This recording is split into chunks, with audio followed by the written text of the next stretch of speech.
Pada kesempatan ini pembahasan kita akan membahas tentang qada dan qadar atau takdir dan nasib.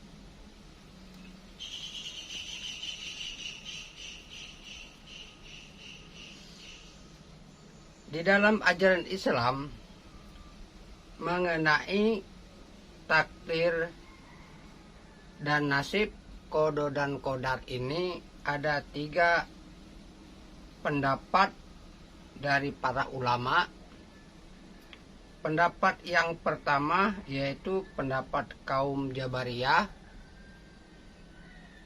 di mana semua kehendak kita ini tidak ada, yang ada adalah kehendak Tuhan. Jadi apapun segala perbuatan kita ini semuanya adalah perbuatan Tuhan, sehingga manusia tidak ada pilihan, hanya menjalankan apa yang telah ditentukan oleh Tuhan di dalam garis takdir kita. Ini pendapat yang pertama, yaitu pendapat dari kaum Jabariyah, yang munculnya pendapat ini di sekitar abad kedua Hijriah. Pendapat yang kedua yaitu pendapat kaum Qadariyah. Pendapat ini lahir sekitar tahun 80 Hijriah. Pada pendapat kaum Qadariyah ini, segala perbuatan itu murni perbuatan manusia. Tuhan telah mendelegasikan kepada manusia karena manusia diberi akal untuk berpikir, diberi kecerdasan untuk memilah dan memilih, diberi tuntunan agama, juga telah disebarkan ilmu. Maka segala apapun perbuatan sehingga takdir dan nasib itu murni perbuatan manusia. Sehingga dengan itulah manusia dimintai pertanggungjawabannya. Dan pendapat yang ketiga adalah pendapat kaum Aswajah atau Ahlu Sunnah wal Jamaah. Pendapat dari kaum Ahlu Sunnah wal Jamaah ini merangkum dari 2 pendapat tadi, pendapat kaum Jabariyah dan pendapat kaum Qadariyah, di mana sebetulnya garis takdir dan nasib itu sudah ditentukan oleh Tuhan. Tetapi manusia punya andil di dalam menentukan garis perjalanan manusia itu sendiri. Jadi ada perpaduan antara perbuatan manusia dengan takdir Tuhan. Ini 3 pendapat yang ada di dalam Islam yang selama ini kita ketahui.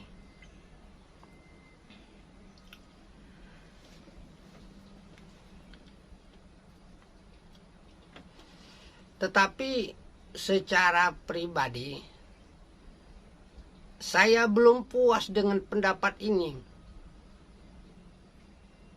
Bagaimana yang sebenarnya terjadi? Apakah takdir dan nasib kita betul semuanya dari Tuhan, atau kita sendiri yang merencanakannya? Karena kita diberi akal untuk berpikir, maka kita diminta pertanggungjawaban. Nah, kalau misalnya perbuatan kita berpadu dengan perbuatan Tuhan, lalu bagaimana untuk menentukannya ini perbuatan kita dan yang ini bukan perbuatan kita, atau yang ini perbuatan Tuhan? Saya masih bingung, seperti apa sih?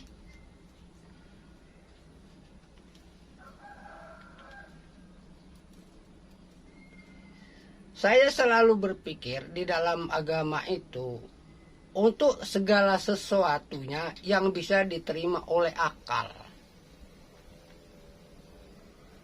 Jadi bukan beragama sekedar mengikuti saja, tetapi saya akan puas apabila suatu ajaran itu bisa diterima oleh akal.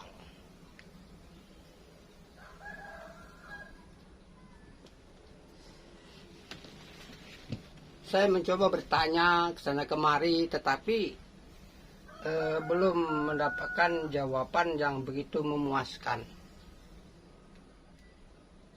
Akhirnya saya membuat satu rumusan. Ini rumusan yang saya rancang-rancang pribadi. Yang tujuannya adalah untuk mempermudah di dalam pemahaman bagaimana tentang kodo dan kodar atau takdir dan nasib itu yang sebenarnya di dalam kehidupan kita.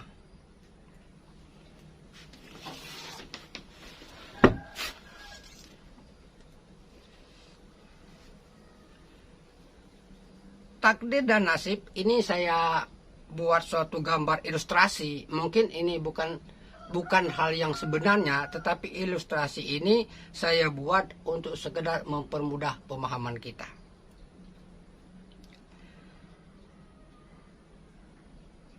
Lihat pada gambar yang muncul ini, takdir dan nasib, di mana di situ ada lingkaran biru. Di dalam lingkaran biru ini ada kotak-kotak yang bersusun persegi 4, yang di dalamnya ada yang segi 6 memanjang ke bawah. Di bagian atas itu adalah kita dilahirkan. Kemudian ada kotak-kotak pilihan. Di sebelah kanan ada tulisan kanan, di sebelah kiri ada tulisan kiri. Dan kemudian pada bagian bawah itu ada 2 kotak yang bertulisan meninggal. Mari kita telaah sama-sama dari gambar ini.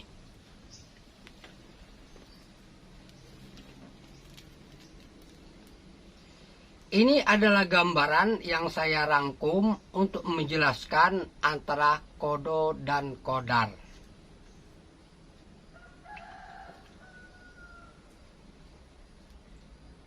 Kita lihat ini gambar yang kedua, yang ada penjelasannya. Sudah muncul ya?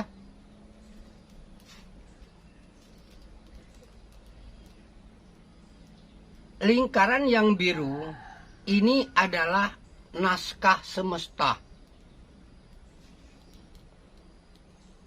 Naskah semesta inilah yang merupakan kecerdasan kosmik. Di dalam naskah semesta inilah telah berlaku semua hukum-hukum alam.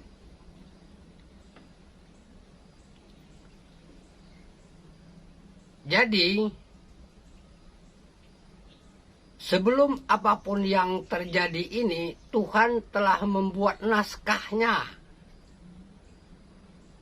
Sehingga di dalam naskah ini tertulis semua cerita dari awal dibentuknya alam semesta oleh Tuhan, kemudian sampai berakhirnya suatu kehidupan, bahkan sampai berakhirnya alam semesta ini, semua sudah tertulis di dalam ilmu Tuhan yang merupakan kecerdasan semesta. Inilah naskah Tuhan ini, semua cerita yang akan terjadi mulai dari yang awal sampai yang akhir, semua sudah ada di dalam lingkaran biru ini, di dalam naskah semesta ini. Dan kemudian kita sebagai manusia lahir dari ibu kita, pada saat kita berada di kandungan ibu kita, dan Tuhan meniupkan roh ke dalam janin, mulailah kehidupan baru. Dan kita lahir ke dunia.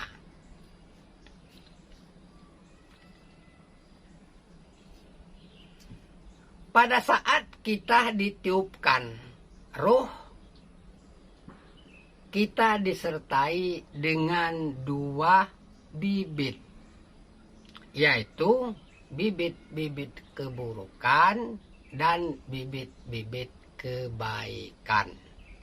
Jadi kita Semenjak lahir kita membawa 2 bibit. Bibit kebaikan dan bibit keburukan. Tuhan juga menyertakan ilmu pengetahuan yang ditebarnya di semesta raya.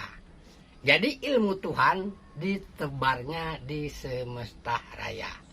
Nah, setelah kita lahir di alam dunia ini, kemudian kita menjalani kehidupan, sampai ujungnya yang paling bawah kita akan meninggal, kita dituntut untuk mencari ilmu bekal kehidupan kita di dunia ini. Dikatakan tuntutlah ilmu sedari buayan sampai ke liang lahat. Di mana ilmu itu sudah disebar Tuhan di seluruh alam jagat raya ini, sudah disebar di muka bumi ini. Jadi manusia menuntut ilmunya. Dan tidak cukup juga dengan ilmu. Untuk menjalani kehidupan di dunia ini, Tuhan juga memberikan tuntunan dan bimbingan. Tuntunan dan bimbingan itu langsung diberikan Tuhan melalui wakil-wakilnya, yaitu para nabi dan rasul. Para nabi dan rasul itulah yang membawakan tuntunan untuk kehidupan kita berupa agama. Di mana agama itu ada meliputi adalah untuk membangun kepribadian kita, untuk membangun akhlak kita, sehingga kita bisa berinteraksi baik sesama manusia atau horizontal, hablum minannas, maupun hubungan kita kepada Sang Pencipta, yaitu kepada Tuhan. Jadi kita diberikan tuntunan untuk menjalani kehidupan di dunia ini berupa agama yang disampaikan oleh Tuhan melalui rasul-rasulnya, dan ilmu pengetahuan yang telah ditebarkan oleh Tuhan di atas muka bumi ini. Dengan 2 inilah kita menjalani kehidupan di dunia ini, membuat cerita perjalanan hidup kita. Nah, cerita perjalanan hidup kita itu hanya berkutat pada 2 tumbuhan itu tadi, 2 bibit tadi, bibit kebaikan dan bibit keburukan. Tujuannya adalah untuk mengembangkan 2 bibit ini tadi, bibit kebaikan dan bibit keburukan. Nah, untuk mengembangkan bibit keburukan, mengembangkan bibit kebaikan, itulah kita menggunakan ilmu pengetahuan, baik yang didapat oleh kita melalui guru-guru agama maupun guru-guru sekolah maupun lingkungan kita, bahkan dari alam semesta, yaitu dari jagat raya, dari dunia binatang, dari dunia tumbuhan, dari pengalaman, dan dari apapun hal-hal yang bisa mendatangkan ilmu. Di dalam menjalani kehidupan ini, kita akan selalu berhadapan dengan 2 pilihan. Apakah pilihan kita menumbuhkan bibit kebaikan, apakah kita akan menumbuhkan bibit keburukan. Di situ kita lihat ada sorotan. Nah, setiap waktu, setiap detik kita dihadapkan dengan 2 pilihan. Pilih yang kanan atau pilih yang kiri. Nah, apapun pilihan kita, pilih yang kanan dan pilih yang kiri, sebetulnya yang kita pilih itu bukan di dalam lingkaran biru yang merupakan hukum alam atau naskah semesta, tetapi kita berada di dalam kotak-kotak labirin. Kotak labirin inilah yang menjadikan drama-drama kehidupan kita. Jadi sebetulnya kalau kita sadari dari gambar ini bahwa yang kita lakukan tidak ubahnya seperti panggung sandiwara, di mana naskah perjalanan, naskah permainan, naskah perlakuan itu sebetulnya sudah ada di dalam cetak birunya Tuhan. Sudah ada semua dari awal sampai akhir cerita kehidupan itu sudah ada. Tetapi ini hanya ada di dalam pengetahuan semata, hanya sekedar untuk diketahui. Setelah kita ketahui, naskah semesta ini kita lupakan. Karena kita memasuki labirin kehidupan kita, memasuki panggung sandiwara kita. Disinilah kita membuat cerita kehidupan kita.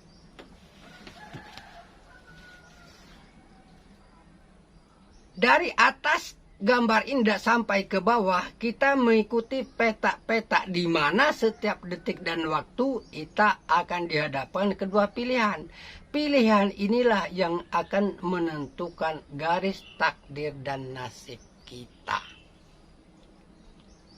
Karena berlaku hukum sebab dan akibat, berlaku hukum tabur dan tuai pada kotak labirin ini. Kalau kita melakukan perbuatan yang baik, berarti kita menumbuhkan bibit kebaikan. Misalnya kita pilih ke yang kanan, berarti kita menumbuhkan bibit-bibit kebaikan sesuai dengan bimbingan agama, dengan ilmu pengetahuan. Dan kita pun bebas untuk memilih yang kiri, yaitu menumbuhkan bibit-bibit keburukan. Nah, bibit-bibit keburukan ini juga sudah ada di dalam diri kita, yaitu ini godaan hawa nafsu, godaan setan. Ini sudah berada di dalam diri kita.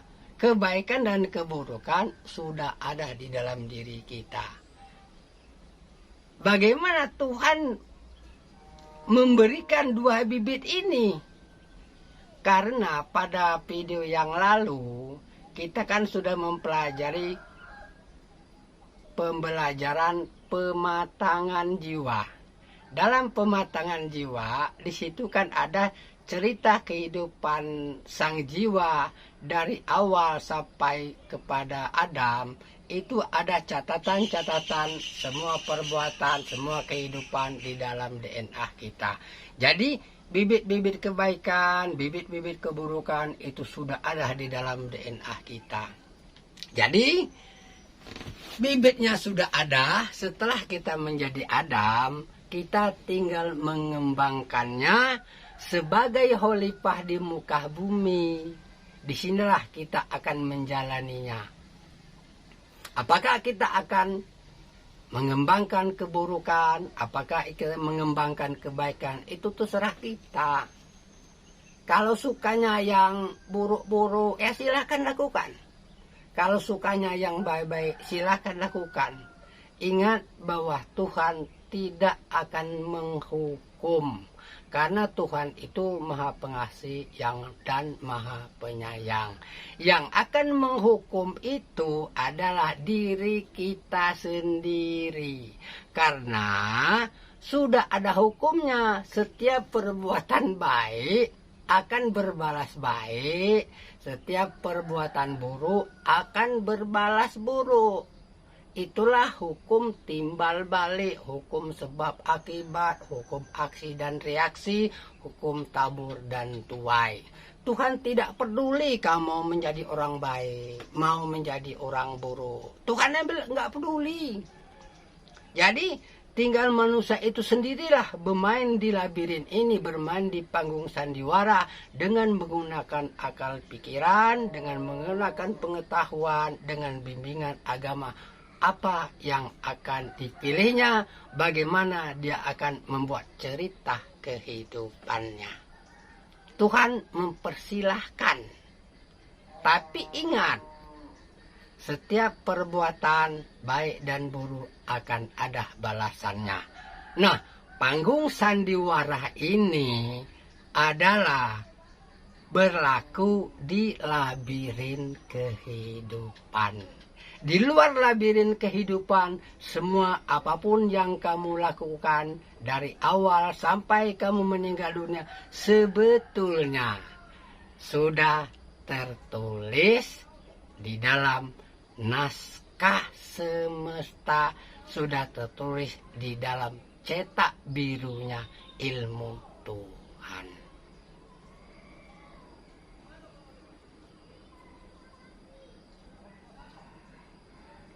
Apapun yang Anda rencanakan, apapun yang Anda pikirkan, apapun yang Anda katakan, apapun perbuatan, gerak, dan diam, dalam naskah semesta sebetulnya sudah direncanakan oleh Tuhan. Gerak dan perbuatan manusia hanya berlaku di dalam labirin kehidupan. Itulah panggung sandiwara. Jadi sebetulnya kehidupan kita di alam dunia ini adalah merupakan panggung sandiwara. Demikian dulu video ini. Semoga ada manfaatnya. Mohon maaf kalau ada yang kurang berkenan. Mohon maaf ada penyampaian yang kurang tepat atau kata-kata yang tidak menyenangkan. Saya mohon maaf yang sebesar-besarnya. Akhir kata saya ucapkan terima kasih. Assalamualaikum warahmatullahi wabarakatuh. Rahayu, rahayu, rahayu.